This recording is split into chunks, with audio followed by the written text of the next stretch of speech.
கங்காதேவி இவ்வாறு சொல்லிவிட்டு சென்றதும் அவள் கூறியது சந்தனு மன்னனின் மனதில் ஆழமாக பதிந்தது. அதன் விளைவாக அவன் தவ வாழ்க்கையில் ஈடுபட தீர்மானித்தான். கிட்டத்தட்ட ஒரு முனிவன் போல வாழ்ந்து வந்த மன்னன் தன்னுடைய நாட்டை நீதியுடனும் அன்புடனும் ஆண்டு வந்தான். காலமும் அதிவேகமாக கடந்து போய்கொண்டே இருந்தது.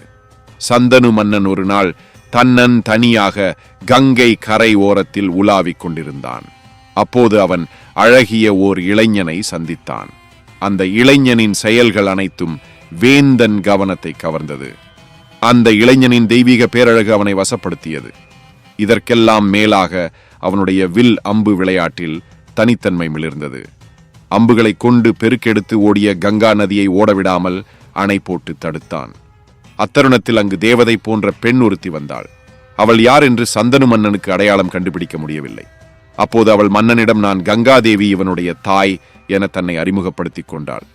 இந்த இளைஞன் நதியில் மூழ்கடிக்கப்படாமல் காப்பாற்றப்பட்ட உன்னுடைய 8வது மகன் என்றாள். அதை கேட்ட மன்னனின் மனதில் முன்பு நிகழ்ந்து போன செயல்கள் ஞாபகத்திற்கு வந்தன. அதன் விளைவாக அவன் பிரமித்து நின்றான்.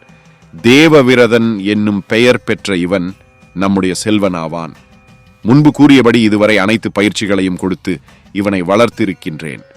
பரசுராமரிடமிருந்து வில் வித்தையை பயின்றிருக்கின்றான். வில் வித்தையில் இவன் தன் குருவான பரசுராமருக்கு சமமானவனாவான். வசிஷ்ட மகரிஷியிடமிருந்து இவன் வேதங்களையும் வேத அங்கங்களையும் வேதாந்தத்தையும் கற்றிருக்கின்றான். இந்த இளைஞன் அனைத்தும் கற்றிருக்கின்றான். யுத்தம் செய்வதிலும் ஆட்சி செய்வதிலும் வல்லமை படைத்த வீரன் இவன். நமது மைந்தனாகிய இவனை தான் திரும்பவும் மனமுவந்து தங்களிடம் ஒப்படைக்கின்றேன், ஏற்றுக்கொள்ளுங்கள் என அவள் அந்த இளைஞனை சந்தனு மன்னனிடம் ஒப்படைத்துவிட்டு சென்று விட்டாள். சந்தனு மன்னன் தேவவிரதால் தானும் தன்னுடைய நாடும் பாக்கியம் பெற்றதாக உணர்ந்தான். மகிழ்ச்சியுடன் தேவவிரதனை தன் அரண்மனைக்கு அழைத்துச் சென்றான். தக்க காலத்தில் தேவவிரதனுக்கு யுவராஜனாக பட்டாபிஷேகம் செய்து வைத்தான்.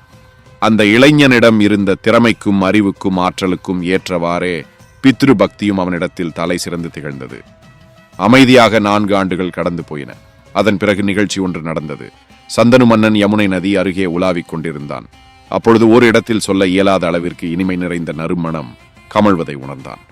அது எங்கிருந்து வருகிறது என்பதை சந்தனு மன்னன் நுணுக்கமாக ஆராய்ந்து நறுமணம் வரும் திசையை நோக்கி சென்றான்.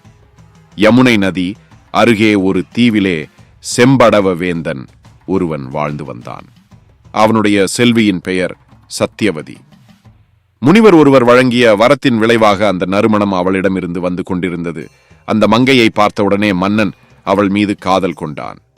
அவள் இருந்த இடம் ஒரு குடிசையாக இருந்ததை அவன் பொருட்படுத்தவில்லை.